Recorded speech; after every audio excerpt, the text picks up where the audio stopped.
Drumheads, would you look at that? Here we are, back for season 3 100%. of the Drum Score. 100%. And you may notice something different. I'm sitting here in the hot seat, which is usually Andy Laird's seat. Yep. But he's the guest. Highland Hospitality. Such a gracious Has it all. host.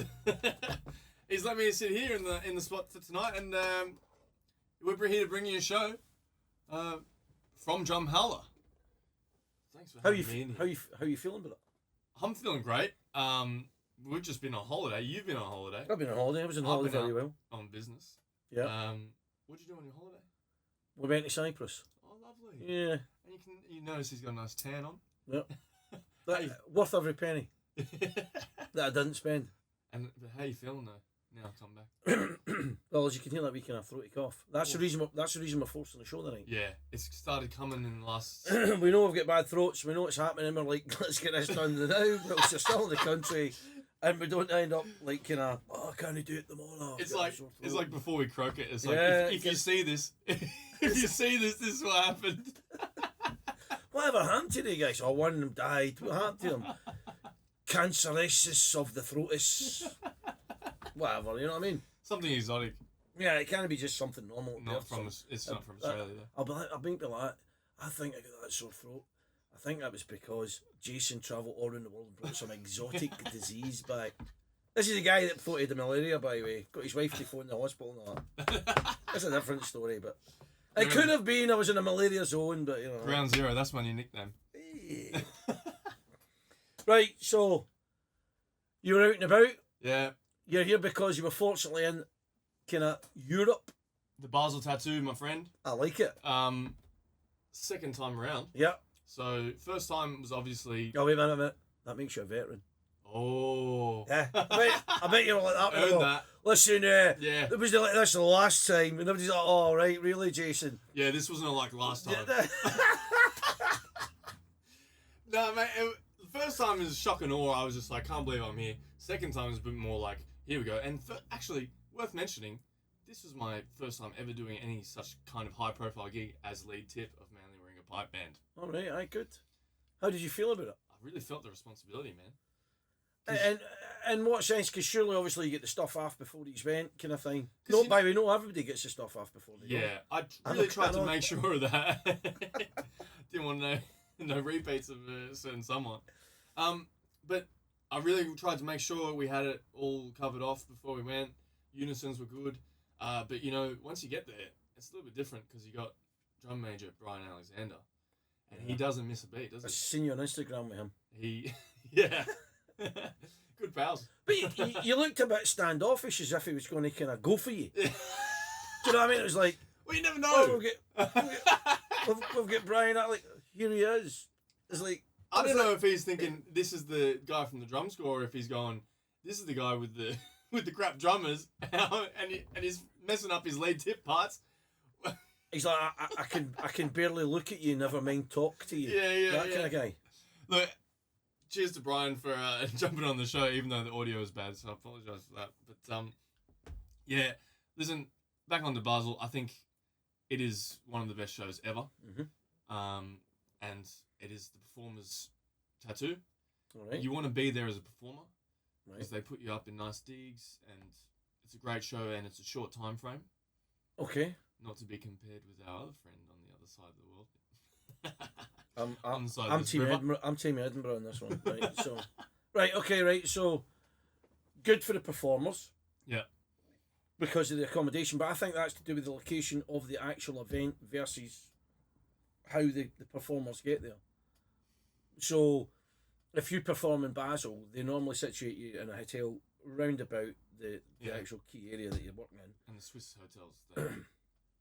The hotels are generally all right. But what I would say is that versus obviously the Edinburgh tattoo, where you're kind of centrally accommodated, and you've got the security profile that's going to be putting in, where you've got to travel, different routes to get back. Yeah. So it makes it more incumbent on the performer. Yeah. Which is, civvies aren't really thinking about that. They're just like, no, they're like, perform. When are we on it?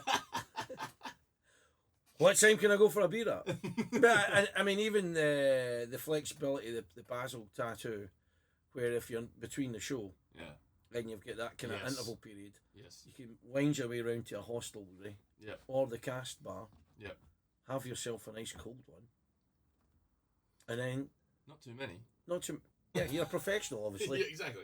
I mean, it's not like you'd come on this show and be drunk. No. No, it's not. It's like... I wouldn't.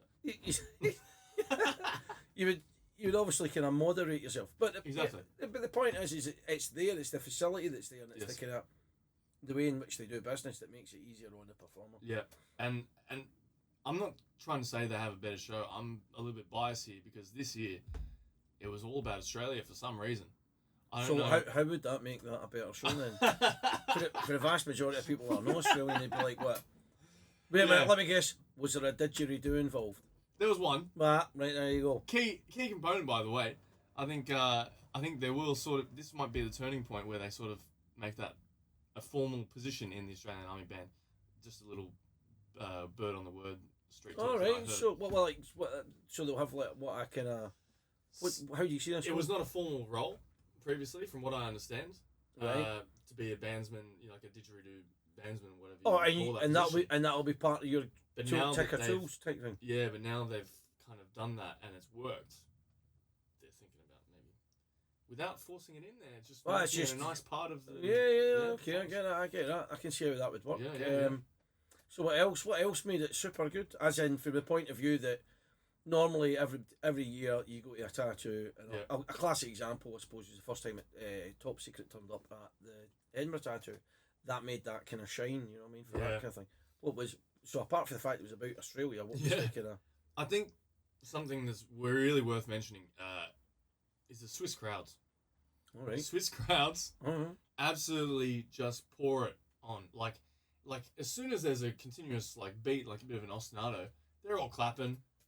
And then without a doubt, every night at the finale, where you can march on the whole cast and everyone's standing out there on the park, and the conductor turns around and he gives a salute to the general up in the top stands. Yep.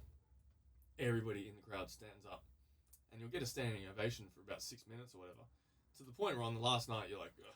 Well, I was going to say that's a double-edged weapon. Yeah. Actually, if they do the standing ovation thing and they're standing, you're like that every second counts because I'm also standing, but I've been standing longer than you guys. Yeah. So I get it. It's kind of the beauty of it, right? Because I mean, they're just mad for it. Right. But something that we actually went to the Royal Edinburgh Military Tattoo last night, so I've got a bit of an experience. Well, we did. And it was a kind of strange affair. Yeah. If I could put it that way. It was strange affair from the point of view that I seen you yesterday morning and you did ask me, Andy, is there some way I should be kind of dressed up for this? You know, what should I be wearing? And I'm like, you'll be alright. You know, shorts or trousers. I was like, I can't put on a pair of jeans. And reasonably hot day. It was a reasonably warm day. Actually, I was actually regretting not putting the shorts on. Yeah. However, thankfully, at the end of the evening, when somebody graciously assisted us and gave us the tickets, we ended up in the Royal Box. The Royal Gallery of the Royal Edinburgh Military Tattoo. We were standing on the parade ground like, where's our seats? And just looking everywhere but there. But the obvious. With the added advantage of an uncomfortable journey on the lift on the way up. That's so good. And the woman goes, oh yeah, so who are you with? My wife and him. That was my answer. My wife and him. Just that guy with the trucker cap. Just that guy. With the trucker cap. The trucker cap, a white t-shirt, and fortunately shorts. Jeans. Sorry. When we walked in the room, the reception room. Yeah. Everybody's there, splendiferous in their nines. Good evening. Would you like a canopy? How many events do you go to where people are wearing cummerbunds? Yeah, exactly. A cummerbund? What is that? It sounds like a weapon, doesn't it? Yeah. I'll take my cummerbund to you. Whoa. Easy. So walking in the room was a bit... These people don't belong here. That's how you felt, wasn't it? You're like, I felt like I was making them look bad. I was bringing the mood down. It's like, if I was here dressed like that, I would say, Is there any chance we could get rid of them? Do they need to be here? Do us a favour, would you? Obviously, the best thing to do in that situation is immediately head to the bar and order a drink as if you mean it. Yes. I'll have 2 gin and tonics right away, please. Purpose. And don't question me on that. Just get it done. Yeah. I know I'm dressed ridiculously for this event, but I've got to go. I'm getting it. I'm going to get to my seats. Yeah, make it quick, smart. So, for past that, yeah.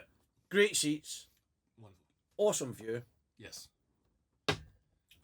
How did you enjoy it? It's the first time I've ever gone to the Royal Edinburgh Military Tattoo for me.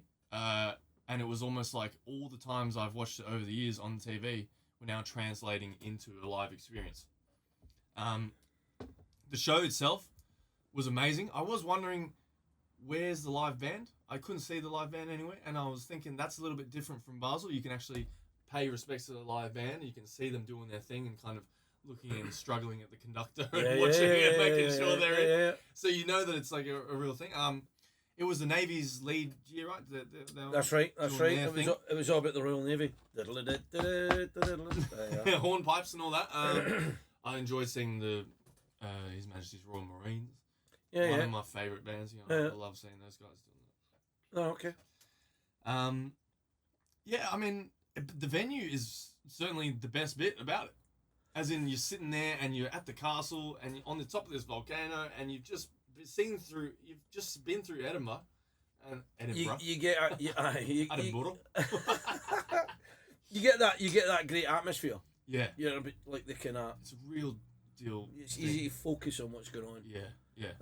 They had great quality production. They put like the names of the bands up on the castle. Yeah, I love that. It was like it was almost like a train station type thing. The destination. That was quite good. I liked that. But by and large, anything you didn't like about it?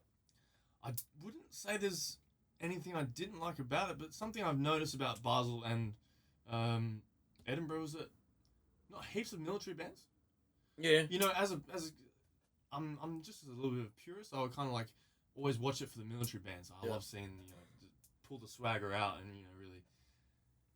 I think to be fair, I think that Edinburgh Military Tattoo is trying to encapsulate this whole concept of a show. Yeah. And I think massive production. Quality production. And I think that the concept or the idea is that it's to be more encompassing of all. Yeah. And it can't just be solely just army, Air Force, Navy, army. So I understand they've got to kind of broad brush that kind of effect, but then I also get why people would maybe say that. So I get the two camps. Yeah. You need to be creative and you need to actually start thinking, is it bigger than that? I mean, this is you could argue the point that when something becomes so global, like it is, you need to make sure that you keep it global. Yeah. And there was a really interesting act that came out of it last night. Where I was kind of leaning over to you and talking about it. The Citadel band? Citadel. Yeah. I think they're from Washington. Yeah, I think they're from the United States. For some reason I was going to say Virginia, but it's really about that next. And they kind of had this act that was like traditional American military, not military, but American marching band. Yeah. They wear the plume hat with the sort of the Shaco style thing. And then there was also the pipe band as well, which was part of it as an attachment. And then they kind of merged and did their own thing and had their own ensemble together. I thought it was really interesting. It was something a bit different. And I think it worked. I think the difficulty is in a great big stage like the world. Right? You need to find universal. Yeah, you need to think. You need to find something that's slightly different. Yeah, you can't just keep doing the same thing. Yeah.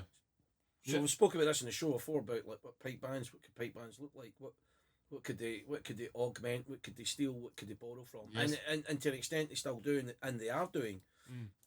It's just how bizarre or bonkers you want to go with that. Yeah. And then whether that's going to work for people that are into that sort of music. You don't want to take it too far. Yeah. How much do you stretch it? Yeah. I mean, you've got like the full on idea with the Breton band, but then I suppose even like the Breton bands, so good with their diverse kind of arrangement Yeah. and Sound, music, yeah. sound. But then, do you think there's guys in Brenton bands going, this is just too normal? Yeah. This is just too. This is just same old, and then you get the drum kit guy coming in, and then you get. So, I suppose everybody's always looking for that sort of kind of. Yeah. Oh, that's a bit different, but it works. Yeah. Like I suppose, like the didgeridoo guy. Yeah. You know, I've never had him in the band before, but guess what? We think it works. actually works. So let's just keep trying to use it. And then, but eventually, maybe about that. No, the didgeridoo guy. Yeah. And then you're trying to fit it into things just for the sake of it. Yeah. Oh, we need to get that guy in. You're like, well, we've done that trick. Yeah. And that's the problem, isn't it? It's like the reinvention of the wheel. I think you know, I'm obviously talking about Basel and Edinburgh from two different points, right? In Basel, I was the performer. Edinburgh, I'm the spectator and the royal spectator. Yeah. But I think for Basel, like I've said before, it's the performer's show. I think the great thing about Basel is being located on the Rhine. Yeah. You're almost guaranteed super great weather. Oh yeah. Right. So that helps the fact that you know, what I mean, you've got great weather. You've got somewhere. Dry kit. Yeah. You've got somewhere to go and get a wee kind of swim and kind of relax. It's a good deal, and the difference is though, Edinburgh military tattoo. It's the Edinburgh military tattoo though. Yeah. It's you know, do you want to date or not? You're like, well, we're going to date. It's not just a base. It's the whole the template. Yeah. I think it's 75 years old next year. So it'll be big. But there's one thing I got to say. You know, you're saying, oh, it's nice weather. The weather can be too nice. Oh, what you mean, like for the street parade? Yeah. Exactly. Let's not forget that thrashing that you get when you go to Basel. The street march. If anybody's done the street march, I'm sure. Cheeky. I'm sure everyone Cheeky. who has done it is kind of like cowering in fear when they hear the word. The thing that actually makes this street march worse. So the street march, by itself, it's a 6K street march, and you finish it, and before you put your drums down, you've actually got to think about, now I've got to get in my full kit. Oh hey. Put the drum back on. Get back out there, do a show, matinee, right? And then do another show straight after. Oh, it just sounds like a really good laugh. If that's your idea of a laugh, it's like ringing you out. I've got another show for you. Here's a real idea. If that's your idea of a laugh, I reckon you take us one step further, right? All right. And you do what I did. Find yourself some unsavory characters. Connor, that's you. Yeah. And who will, you know, sort of give you... He'll goad you. Some, you know, what do you call it? Just bad influence. Oh yeah, but yeah. I'm thinking, you know, one of the kind of characters that says you can go to the bar the night before. Yeah. But you're only having 2 pints. I have 3. It's not that hard to talk you into it, because the thing is, you come off the park, you played your first show of the Basel Tattoo, and you're feeling great, and you're with all these people who are like... You're like that. It's in the bag. Yeah, that's it. We're doing this now. Full steam ahead, guys. Get to the bar, have 1, 2, 3, 4, and next thing you know, they ring the bell at 5 a.m. in the morning, and they say, off you go home. And you got to wake up for that street march in a couple of hours. So anyway, thankfully I'm here. What you need to remember is, if you do that the Basel thing before again, what you need to remember is, see that point from waking up in the morning, right, to walking on that street march. Yeah. You need to keep that thought in your mind. So the next time you go and someone's like, "Hey, you want to go to the bar tonight?" You're like, "No, I've done that. I've done that." As a veteran, you'll be like, "I've done that." Yeah, go ahead. You knock yourself out. You'll have a great time tonight. Everybody will be there. You always have to do it. Like, but I'm not. All the people that have never done it before, they'll be there. Do me proud, kid. So anyway, that's my Basel Edinburgh wrap up. That's... Yeah, it was a fantastic night last night. Yeah. We had a really good... I thought it was a good show. I really enjoyed it. Yeah. But yeah, that's just the differences, isn't it? It's just the way it is. I mean, I love Basel. I love the Edinburgh Military Tattoo. Both of them are great, iconic things. It's an amazing thing to be a part of, by the way. Yeah, just to be performing in that and slogging it out, even though there's bits where you're like, I hate this. Yeah, there's you always come out of it. There's always bits you hate it. Yeah. My personal bit that I always hate is the finale. Yeah. because it's whatever tattoo in the world you do, right? The finale is the bit where they say, "Go and get me everyone." You say, like who? Everyone. Even the guy that sells hot dogs, get him, and I want him to stand for about half an hour to 40 minutes. I want everybody just to stand. What are we doing? You're just standing. You're just standing. Just enjoy the stand. Yeah. And that to me is quite harsh. You learn to love it. Start wriggling your toes. Yeah. Your mind starts to drift. And then when you leave, you're like, is that leg dead? Is that still working? Right, so moving on. Yeah. What's happening with you over there? You had a competition coming up. Yeah, we got the we done the Scottish there. We done all right. We could have done better, as everybody could always say. Yep. But yeah, I'm not playing with them anymore. I've left the band. You left Coburn? Yeah, I left Coburn.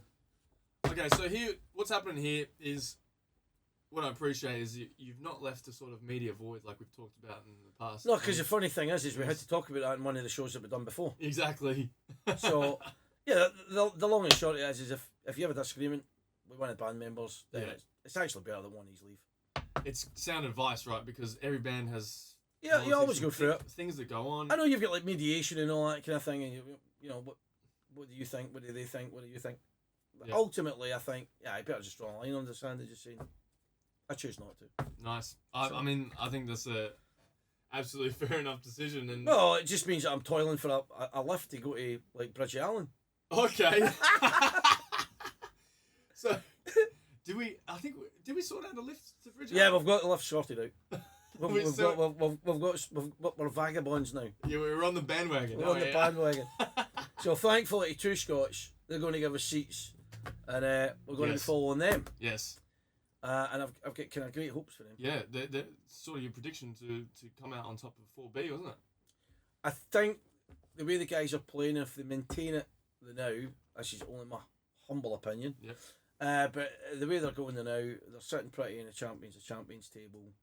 And I know that there's added pressure at the Worlds because it's the Worlds, and I understand that there's going to be other bands that are going to be there that have not been on the Scottish scene, and that's a dimension that you need to factor in. Yeah. But by and large, I genuinely think that they should be sitting in at least the top 3 for the Worlds. That'd be I don't want to hex anything, touch wood, but at least the top 3. That's what I expect. Go get them, two Scots. You smash it. Go boys. And then obviously you're here at the right time of year. Yeah. Because all the bunting's up. Yeah. All the banners are up for the World Pipe Band Champions. Piping Live Week. Killing me. And you're like, I'll come a fortnight earlier. That's what I'll do. Yeah. Look, if Basel Tattoo was a couple weeks later, it would have been the most insane trip. I get it. But I've got to sacrifice it. I'm doing just tattoos this time, and hopefully I'm out for the Worlds next time. I mean, maybe we could start up a crowdfunder or something like that. Get Jason to the Worlds. How do these crowdfunders work? I don't know. But you just write into my work, and then they'll get that time off. They'll get you the sack. Yeah. Jason, we're getting unneeded media attention. Let's just cut straight to the chase. Any other jobs out there around that time? So, no, Worlds Week, obviously a great week to look forward to.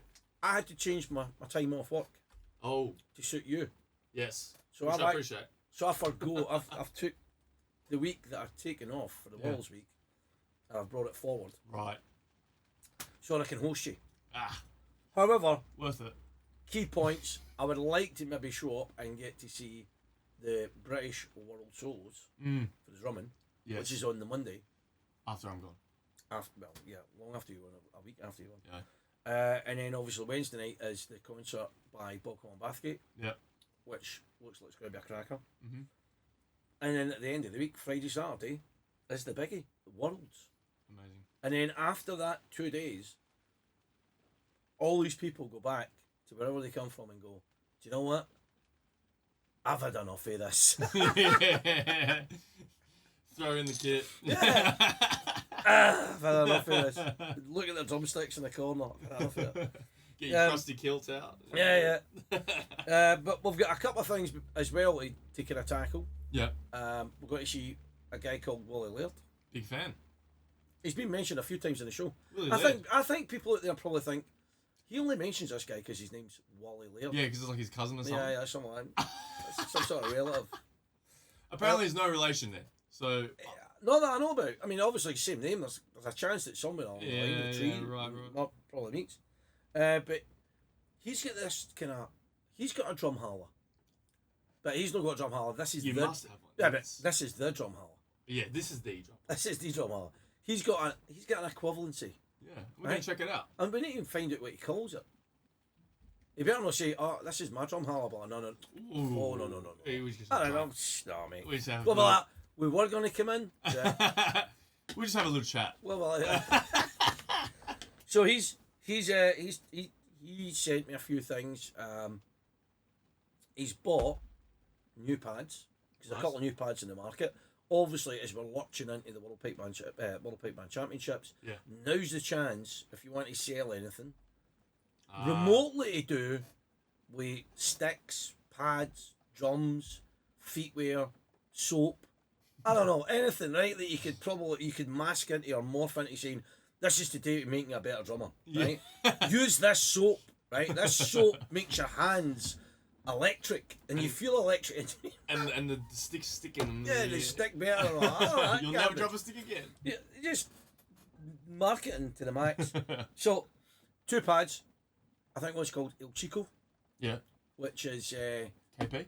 Yeah, it's Jim Kilpatrick stuff. And the other one is the Flam 5 pad that they've brought out. Okay. Now, I've not heard the Chico. I've not heard it yet. I don't know what it sounds like. But I have heard the Flam 5 one. Price point difference? Well, double. The Flam 5's roughly about double the price. Ooh. Yeah, so it's about, I think it retails about 65 quid. The other one's at retails about 35 quid. Okay. But I really like the sound of the Flam 5 pad. To my ears. Yes. This is the thing, right? Somebody will be like, no. I like this pad. No endorsing it. I don't care. Buy whatever pad you want, right? But I kind of like it for some reason, right? Yeah. It's well made, well put together. It'll probably last you about 10 years at least. Yeah. And then you'll get sick of the sound. You'll be like, no, I want this sound. I want a more kind of heavier, hard sound. You know? Yeah. Anyway. I want to try it now. We'll try and get a shot, by the way. We'll get down there. And also, so he's got this kind of this hut that we need to go and see, and we'll check out the pads, and we'll probably Insta that.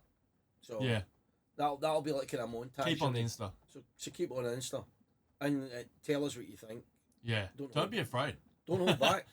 Just send it out. Just put it out there. That's what this is for. As vicious as you like. We want that.